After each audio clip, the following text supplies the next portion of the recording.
Mulder, excongresista, se encuentra con nosotros vía Skype para analizar qué es lo que ha pasado en el Congreso.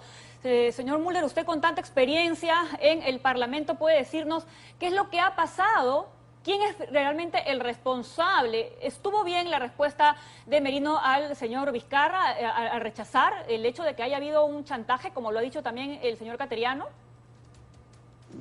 Bueno, yo lo que creo es que lo que ha habido es una falta de talante político y democrático por parte del presidente del Consejo de Ministros, porque él tiene que ir al Congreso a tender puentes. O sea, si va a solicitar que los congresistas le den un voto de confianza, tiene que generar esas confianzas. Uno no puede ir con un discurso en el que manifieste de una manera mucho más enfática los desacuerdos que los acuerdos. Uno tiene que ir a atender esos puentes porque es un ejercicio que la Constitución obliga para que haya entendimiento entre los poderes del Estado. Pero el solo hecho de que el señor Vizcarra haya nombrado a Pedro Cateriano ya significaba que lo que quería era seguir haciendo lo que ha venido haciendo desde que asumió la presidencia de la República, que es confrontar. Es decir, a Vizcarra le ha dado réditos políticos confrontar a todo mundo. Confrontó al Congreso anterior, lo disolvió, llamó a referéndum, quiso hablar, metía el tema de la reforma política. Todo ha sido confrontación y él tiene la obsesión de que la confrontación le da popularidad. Y entonces ahí es donde comete su error. Busca una persona como el señor Ceballos, que era anodino y entonces más o menos le dio cierta gobernabilidad. Pero cuando lo cambia y trae a Pedro Cateriano, obviamente está declarando la guerra, porque es una persona que está acostumbrada a hacer eso. A pesar Entonces, de que usó un tono conciliador. A pesar de que Cateriano usó un tono conciliador y de hecho fue lo primero que dijo, no vamos a hallar el consenso. Sí, pero no lo hizo, pues. No tendió consensos, incluso en temas como por ejemplo que los que motivaron el voto contrario del Frente Amplio, ¿no? No hablo de género. ¿Qué le costaba? ¿Qué le costaba? No, lo que pasa es que él no cree en eso. Cuando él fue presidente del Consejo de Ministros en la época de Humala, era exactamente lo mismo. Todo era confrontación constante y la gobernabilidad se vino muy, muy mal en ese momento. Bueno, ahora Vizcarra, al optar por ese tipo de propuestas, está haciendo exactamente lo mismo. ¿Qué otro resultado podría tener? Ese es el gran problema. Ahora, señor Mulder, si me permite, aquí parece que hay medias verdades, ¿no? Por un lado, el señor Cateriano diciendo que el señor César Acuña se había comprometido a darle los votos. César Acuña dijo que lo iba a apoyar, pero siempre y cuando aceptaran el discurso y la propuesta, ¿no? Y por otro lado, el señor Merino de Lama, el presidente del Congreso, dice que habló efectivamente con Pedro Cateriano y le dijo que había cierta preocupación de algunas bancadas por tres ministros, la de Economía, el de Trabajo y el de Educación. Pedro Cateriano lo tomó como un condicionamiento. Yo le pregunto, en el quehacer del Congreso, ¿a santo de qué el presidente del Congreso le expresa esa preocupación por estos tres ministros al ex premier? ¿Acaso habrá tenido que haber un acuerdo de portavoces para que haya esa comunicación? ¿O es que el presidente del Congreso se puede mandar por la libre y hacerle ese tipo de comentarios a un primer ministro? A ver, cuando un presidente del Consejo de Ministros entra, lo primero que hace, y Cateriano no ha sido la excepción, es ir a buscar a todas las bancadas, ¿no es cierto? Siempre hacen eso. Y en esas bancadas, en esas reuniones, yo he estado en tantas reuniones como esa, no es que uno se tire flores, ¿no? Ahí al contrario, uno empieza a expresar las discrepancias que tiene con fulano, sutano, mengano, para que el presidente del Consejo de Ministros conozca cuál es el talante que tiene un parlamentario o un grupo político. Esos tres casos que se mencionan de los tres ministros eran públicos, eran parte de una conversación política, evidentemente. Entonces, se estaba corriendo ya una interpelación a esos ministros. Había acusaciones para el caso de la ministra de Educación con el tema de los contratos de su papá y ese tipo de cosas. Entonces era obvio que eso entrara en una conversación. Pero si el señor Cateriano ahora dice que lo considera una especie de advertencia o un chantaje o que a mí me parece ridículo, francamente. Claro, eso es algo que él ya sabía. ¿Sabe por qué se lo pregunto? Porque cuando se ha entrevistado a los diferentes voceros de las bancadas, ninguno ha dicho, no, es que no nos gustaba la ministra de Economía o teníamos cuestionamientos al ministro de Trabajo o al ministro de Educación. Ninguno de los voceros se ha expresado en ese sentido, más bien han hablado sobre las 2 páginas escasas que le dedicó al tema de salud y la estrategia del nuevo coronavirus. Por eso es que como que hay cosas que no cuadran. Bueno, pero lo que pasa es que no había una situación de confianza ni de una conversación fluida que fuera promovida por el presidente del Consejo de Ministros. Entonces, a la hora de declarar, sacan sus discrepancias y no los puntos en los que han debido haber un mínimo de concordancia. Cuando Cateriano fue presidente del Consejo de Ministros de Humala, y recuerdo que vino a hablar con nosotros los apristas, todo era pues así, una situación complicada, pues porque se trataba de un enemigo político, pero así irreconciliable. Y sin embargo, se establecieron algunos puntos de conversación porque tratamos de encontrar algunas coincidencias, pero obviamente, y yo recuerdo haberle dicho muchas cosas que a él no le gustaron, porque uno tiene que hablar francamente. Y entonces, el presidente del Consejo de Ministros, cuando escuche ese tipo de cosas, va a su gabinete con sus asesores y dice, bueno, fulano, sultano y mengano tienen estas objeciones, y modula un discurso para que esos temas no sean los temas fundamentales. ¿Por qué? Porque necesita el voto de confianza, pues tiene que construir, eso se llama política. Así es. La muñeca política indica que si tú tienes un objetivo, que es el de tener la confianza para poder gobernar, construyes ese objetivo y vas tendiendo algunos puentes para tratar de eliminar las discrepancias que hay en tu contra. Pero este señor no tiene esa capacidad, pues. Se dedica única y exclusivamente a confrontar, y el propio Vizcarra alienta esa confrontación porque creen que le da réditos. ¿Qué otro resultado podía haber? Este no era un congreso anti-vizcarrista, al contrario, era un congreso pro-vizcarrista. Pero claro, Vizcarra, como se dedica solamente a confrontar porque cree que eso le da réditos, tampoco, ¿no? Entonces ahí está el resultado que produce, ¿no? Pro-vizcarrista tampoco, ¿no? Porque hay varias leyes que han sido publicadas y que el Ejecutivo las ha observado bueno, en fin, eso ya es otro tema de análisis. Pero tenías una pregunta. Sí, está bien, pero cuando comenzaron, estaban de ñañas, estaban de amigos, estaban todos bastante contentos. Se han ido generando las discrepancias y no han sabido resolverlas. Le pido que miremos hacia adelante. ¿Cómo salvamos esta situación? Porque nos quedan menos de un año de gobierno, tenemos la pandemia encima, tenemos la crisis económica. ¿Cómo debería ser, a diferencia del señor Cateriano, el nuevo o la nueva premier? ¿Y qué perfil tendría que tener? ¿Y qué primeras medidas debería tomar justamente para salvar esta situación? Porque lo que ha dejado el señor Cateriano, ya con sus declaraciones posteriores respecto a algunas agrupaciones políticas dentro del Congreso, pues parece bastante difícil para el que le va a seguir después.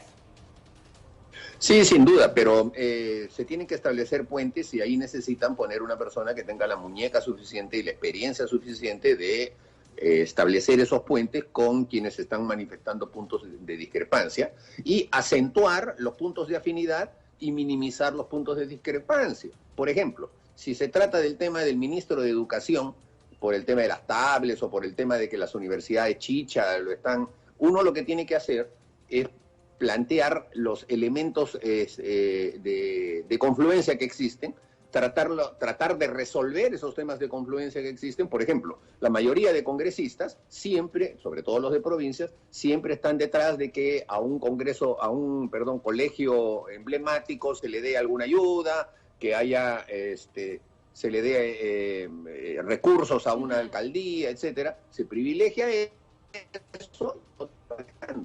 Pero uno no puede decir simplemente, no, contigo no hablo porque tú tienes una posición específica en este tema, porque así no van a lograr absolutamente nada. Tender puentes significa conversar y buscar justamente esos puentes. ¿Se le ocurre algún nombre en este momento? No, la verdad que no. Y además, si yo dijera un nombre, sí, la verdad que hechos se me ocurren, pero si yo dijera el nombre, automáticamente lo fulmina, porque van a decir, pues, ¿cómo? Esto le propone Mulder y lo han nombrado, ni hablar, pues no voy a quemar gente. Tiene que ser alguien del entorno, porque se habla de la posibilidad de ascender a alguien que haya formado parte de su propio gabinete.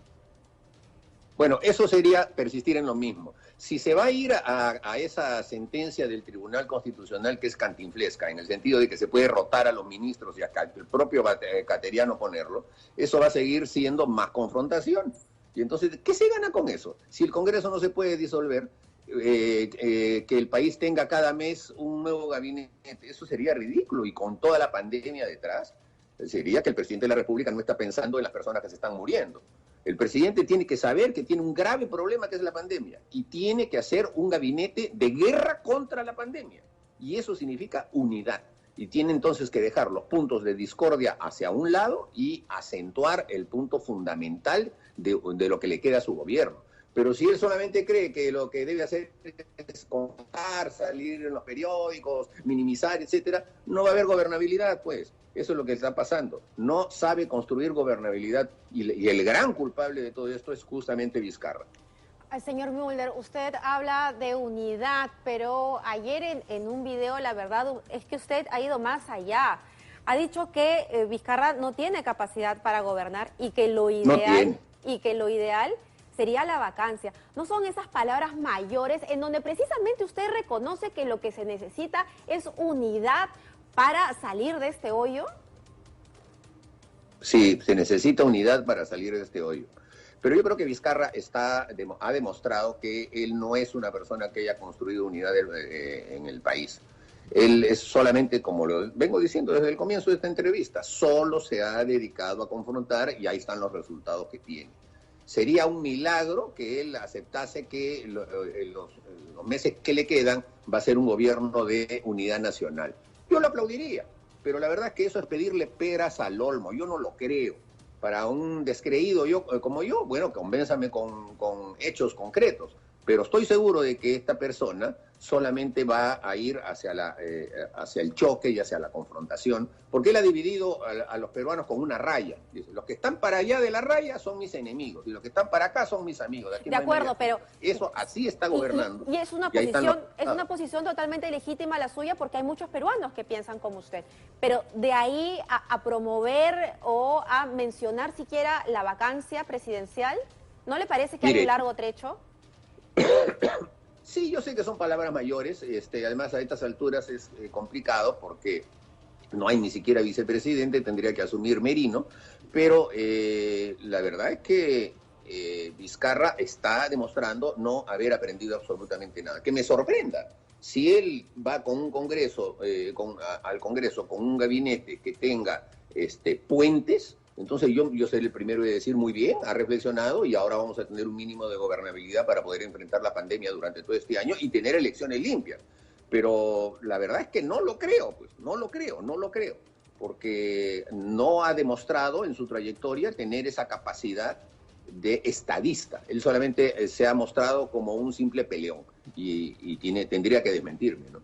Y sobre el Congreso no hay nada que decir, señor Mulder, porque hemos visto casos en donde, por ejemplo, el señor Urresti, que apenas se eligió al señor Cateriano en sus redes sociales, incluso alabó la designación, su discurso una vez en el Congreso cambió por completo y terminó votando en contra.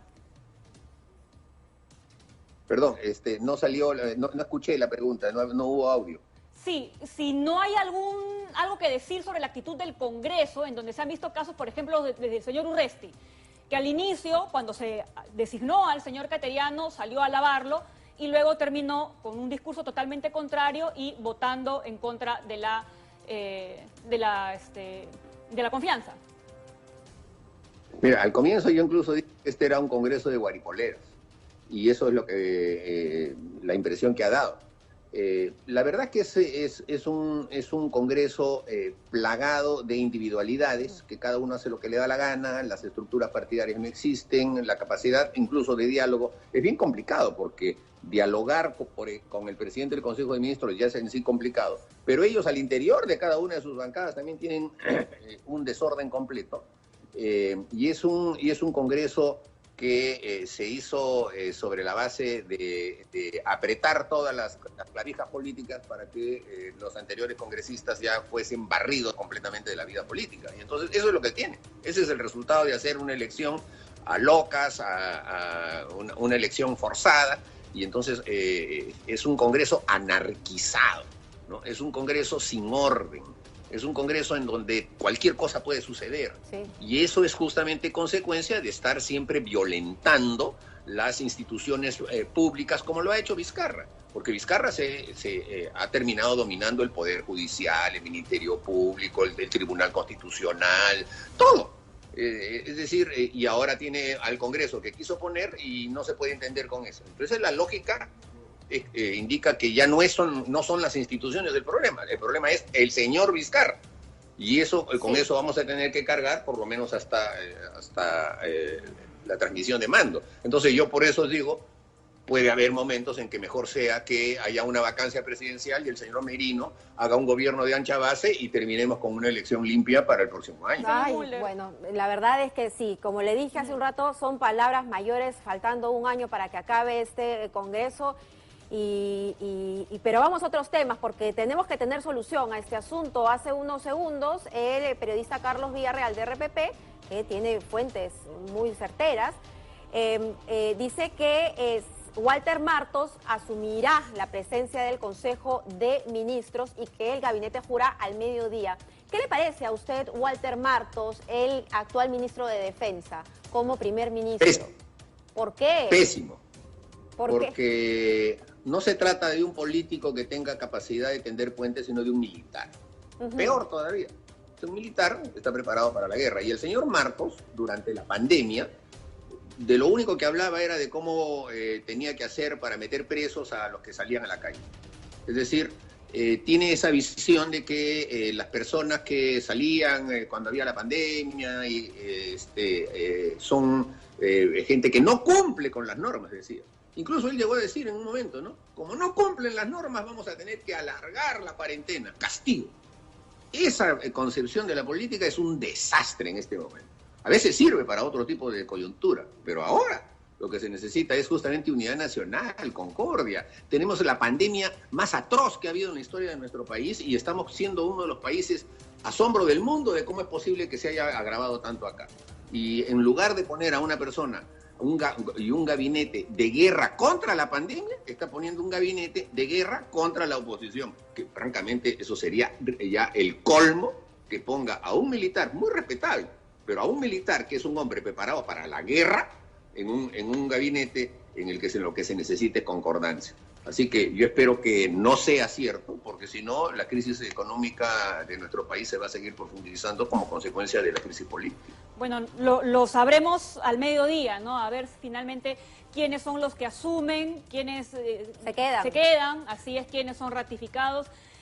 Y además porque se trata de un momento muy complicado para nuestro país, ¿no? Quienes ahora asumen las riendas y además cuáles van a ser las respuestas, seguramente estaremos conversando con usted más adelante. Habría que descifrar también qué cosa es lo que quiere el presidente Vizcarra, ¿no? Porque si vemos el abanico de primeros ministros, es como que hay ciertos patrones que los cumpliría Walter Martos, ¿no? Entonces, ¿por qué se salió de su patrón y escogió a Pedro Cateriano? Ya eso da para especular para la historia. Yo creo que ni él sabe lo que quiere, simplemente él ha sido y es manejado por un grupete de amigos que tiene que lo único que saben es confrontar. La locución que ayer hizo la periodista Rosa María Palacios lo demuestra. Lo que ella dice es lo que le dicen a él todos los días. Y ahí tienes el resultado. Muchísimas gracias. Y ya no hablemos de vacancia, hablemos de futuro, hablemos de un futuro productivo. Nos vemos para la próxima. 8:47. Tenemos que continuar con información.